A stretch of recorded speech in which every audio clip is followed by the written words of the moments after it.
Hey everybody, I'm Christopher Greene, and you're tuning into AMTV, Alternative Media Television.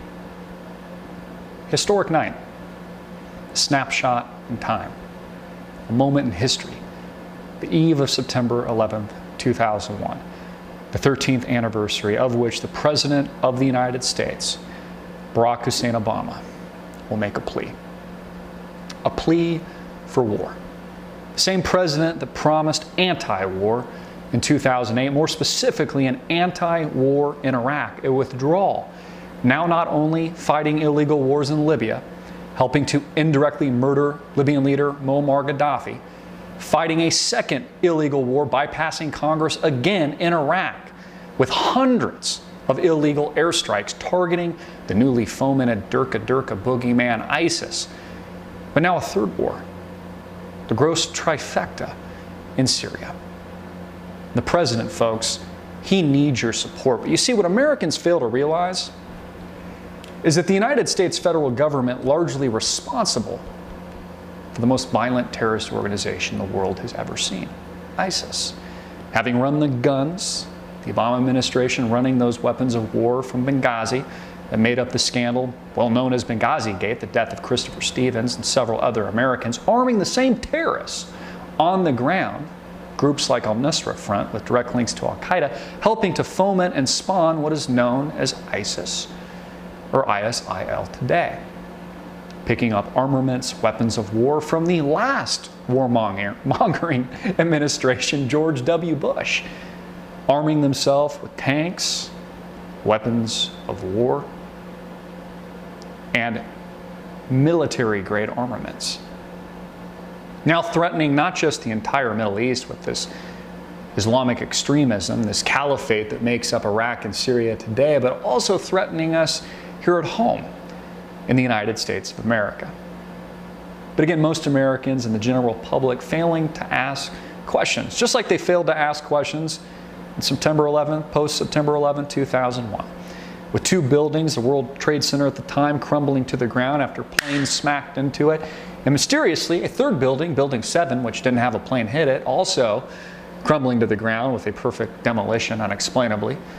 The Pentagon also leaving no remnants of a plane, looking much more like a Hellfire missile had struck it. Again, the American people didn't ask questions, they just went to war. They supported George W. Bush at the time because they were scared. And again, when you sell fear, American people buy off on that. And it's exactly what George W. Bush did, and it's exactly the rerun we're living today with Barack Hussein Obama, and America is falling for it again. These fake beheading videos of Jim Foley, these highly post-produced events, again, only geared simply to propagandize and build the narrative for war. They've proven very effective, with recent polls actually showing that the American people support an attack of ISIS. The new boogeyman, the new Durka terrorist that the president just said a couple months ago was the JV team. You see, I think Barack Hussein Obama underestimated ISIS, their ability to coordinate. The two generals that used to work under the government of Saddam Hussein, now at the head of ISIS, well-educated, well-organized army, well-funded. And again, not just threatening the Middle East, but threatening us here at home. You know, this is a global chess game, folks. Us U.S. of A fighting our enemies. This campaign in the Middle East, a multi-decade-long strategy. Again, we want the resources, we want the black gold, we want the blood money, oil. We want to fight our enemies. NATO wants to fight its enemies. Brazil, Russia, the rising east that makes up China, Iran that controls a good portion of that part of the world. All of this a part of the U.S. of A's campaign for war. And now the president proving no different than George W. Bush, the great uniter. How about them apples, America? How do you feel about a new war?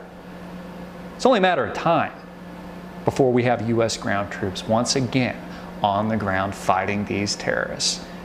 He'll arm the insurgents first. He's even talking to Congress a little bit about it, even though he's been doing it already anyways. But only a matter of time before this spills out of control. The next great war.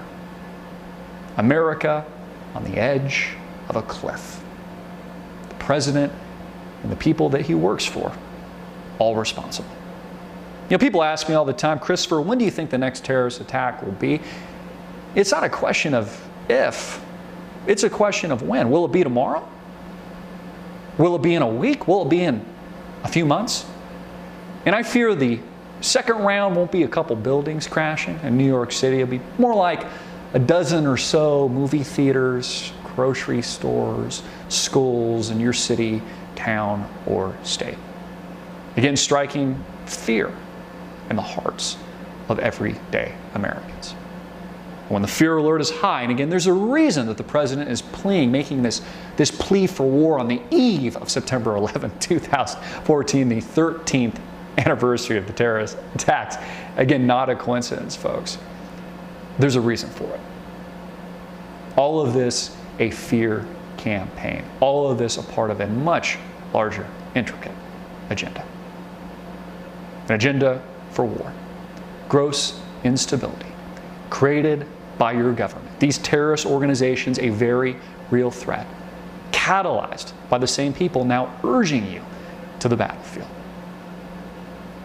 Will America buy off on this again? Will we repeat the same mistakes of the era that made up George W. Bush's campaign in this part of the world? Will we fall for it again? I'm Christopher Greene. Get it out everywhere, make it viral, hard-hitting it in your face, and click the link below to support our sponsor.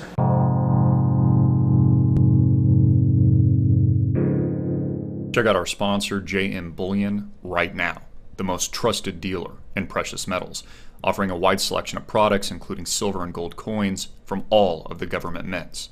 Free shipping for AMTV subscribers.